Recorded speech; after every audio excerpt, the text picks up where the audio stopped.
So, Fresh Air to OGK. Hi, it's Tom here. I'm the head of music, and I am delighted to be joined all the way from sunny London town. It is Natti Shyner from Fickle Friends. How's it going? Hello. Yeah, good, thank you. Yeah, it's nice to have you on. After I've previously said that you were from Brighton, it's really nice to have you on. And well, how's everything going? Sorry to keep you inside for this interview. It's such a nice day. Oh, do you know what? I've got so much work to do. I'm sat in front of a fan at the moment, and my cat is just dying next to me of heat. Oh, I bless can't her. imagine being that furry in this situation. I know you'd But have no, to at least have a I went out shave. this morning to do some exercise, and I definitely burnt my face. So this is like I need to be inside for a little bit. So this is good. Yeah, definitely. It's a nice cool break at least. Yeah. Yeah, So yeah. first of all, we wanted to talk to you about your single "Pretty Great," which it really speaks for itself. It's such a good song, such a catchy track, and it got to number 29 on our top 100 SRA top 100. So how did it come about? Um, I love Pretty Great. Jack and I had spent a really long day writing music. I think actually we might have been doing a session for someone else, but I don't know. When we've had a long day and we've kind of like hit a wall with a lot of ideas, we tend to crack open the booze. Hmm. We've got a 5 p.m. rule.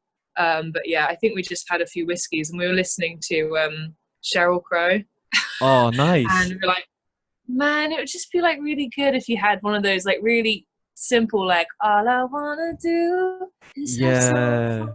Like the sound of like the kind of like froggy wood block. I can't remember what it's Yeah. called. I don't know what it's called, but we completely ripped that off and started like making this beat. And then Jack was just playing acoustic guitar, and I literally just sang the Pretty Great melody, and it just like Nice. happened.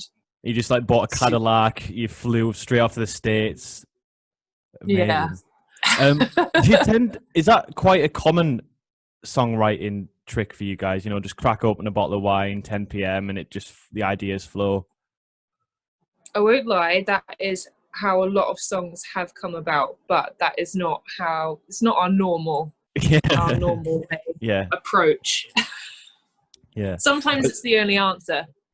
exactly. Well, yeah, it's a really really good track. And as well, I really enjoyed the video too, which if you haven't seen, you really should. I think it's a pretty cool, pretty straightforward concept, but I think it really shows the power of real life connections. You know, which is kind of a lot more elusive these days. Who did you get Yeah. to sort out those visuals, or did you do it Um, yourselves? well, we no, we were working with a guy called Thor is his name. Oh, nice. Great name. That's Yeah. class. This Scandinavian dude who's really cool. But we already had like an idea of what we wanted to do for the video, Mhm. and he sent over a concept which is all about kind of these people being on their phones, like these zombies, and like how two people characters run out of juice and they kind of Mm. form like a real connection. And we are just like, Yeah. okay, well, it just kind of works for the song, and so we kind of like worked on it together. And then Jack ended up editing the video himself, actually. But yeah, it was fun. Yeah, it's really funny. It really has got that zombie kind of esque vibe to it, and they're kind of just nodding their Yeah, heads down, up and down, up and down. Black Mirror. Yeah, definitely. But it's no, I think it really has a special resonance. I know it's obviously talked a lot and stuff like that, but no, it's probably something that we're trying to learn a bit more now, I guess, since all of these real life connections have been forcefully restricted. Yeah, I know. Yeah. Very topical. Indeed. But it's a super catchy track anyway. It's pretty sounds like pretty classic Fickle Friends, but as well it's you know, you're saying about the Sheryl Crow sort of thing, classic sort of 80s Yeah. influence. Is it something we can expect to hear in the new album? Or are you Do you know thinking what? it'll be a This bit more record, you like you are someone it's else? kind of all over the place. Yeah. No, it's definitely a step away from You're Someone Else. But like it's kind of like we've done so many different vibes, but we always pull it back and we're like, oh, we should probably do like a Fickle Friends song now. So Yeah. we're like the way we were putting out this record, just because of like the situation at the moment and we can't tour to support the album, we're trying to think Mm, of creative ways to kind of like, I don't know, like waterfall the record, if that makes hmm. sense. Yeah. Um, So like the first like 5 songs, they're all quite different. They've all got their own thing, but there's always like going to be that one kind of classic Fickle Friends song that kind of like is like binds it the together. gravity that binds it all together. Yeah. Yeah. But yeah, Kind you of like can a expect a compilation lot of album. like, yeah, exactly. Now that's what I call Fickle Friends. Yeah. We've got Eats Me Up. You've also released back in March. It's also a really cool track. But in terms of the album, is it coming along okay? I mean, you're not sure what stage you're at with the process and what still needs to be done, because obviously now you can't really go back in the studio. You're mainly having to think of ideas. It's interesting. It's because we like never stop writing, so it's never like we've got 15 songs and this is the album. Like we kind of always like decide we've got like 15 songs that we love, and then we just keep writing and try and beat and we try beating them. So that's kind of just how we work. But obviously that's kind of come to a standstill, being that we are all in isolation separately. But we have been trying to write a little bit remotely, but there like we've got so many songs and like so many were close to being finished, and like we're just sending them off for mixing and stuff now. So that's kind of, I guess, like dictating how we're putting out the album, and like we're going to do it in parts because only like bits of it is ready, and I'm just like, it's been too long now. We need to start putting out this record. I think I hate sitting on things for too long. Oh man, yeah, you must be feeling really itching to get it released now. It's been, time. And how are you feeling about? Like we excited. Yeah, exactly.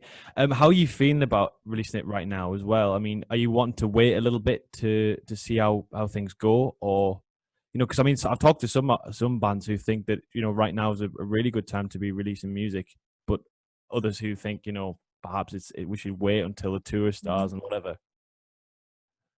I think it completely depends on the artist. We've been around for a little while. We don't come from a like kind of Instagram famous kind of social media buzz band. Like we're like a live band. We started out by touring, we started out by playing shows, and that's kind of like where we sit. So I think it's quite difficult to try and just put out a full album without being able to tour and support it in the way that we normally would, which is why we're trying to kind of think of this more interesting way of doing it, like bit by bit.